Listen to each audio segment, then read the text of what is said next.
रामू भैया, इस बार तुम्हारी फसल बहुत अच्छी लगी है। जबकि इस बार तो मौसम ने पूरे गांव की फसल को खराब कर दिया है। तुम बीज और दवाई कहाँ से लाते हो, हमें भी बताओ। हमारे शहर की विश्वसनीय दुकान राजू बीज भंडार पर।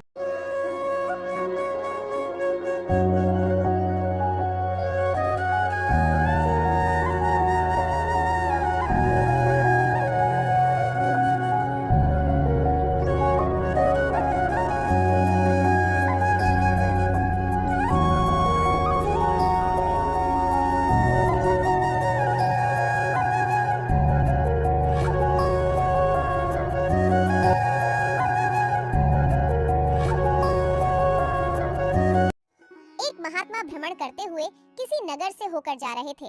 मार्ग में उन्हें 1 रुपया मिला। महात्मा तो वैरागी और संतोष से भरे व्यक्ति थे। भला 1 रुपये का क्या करते, इसलिए उन्होंने यह रुपया किसी दरिद्र को देने का विचार किया। कई दिन की तलाश के बाद भी उन्हें कोई दरिद्र व्यक्ति नहीं मिला। एक दिन वो अपने दैनिक क्रियाकर्म के लिए सुबह सुबह उठते हैं तो क्या देखते हैं, एक राजा अपनी सेना को लेकर दूसरे राज्य पर आक्रमण के लिए उनके आश्रम के सामने से सेना सहित जा रहा है।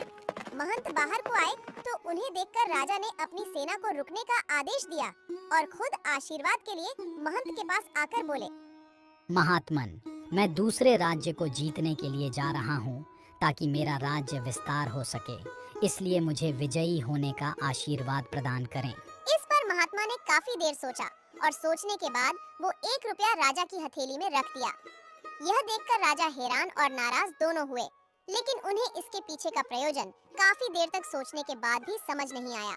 तो राजा ने महात्मा से इसका कारण पूछा तो महात्मा ने राजा को सहज भाव से जवाब दिया, राजन, कई दिनों पहले मुझे ये 1 रुपया आश्रम आते समय मार्ग में मिला था, तो मुझे लगा किसी दरिद्र को इसे दे देना चाहिए, क्योंकि किसी वैरागी के पास इसके होने का कोई औचित्य नहीं है।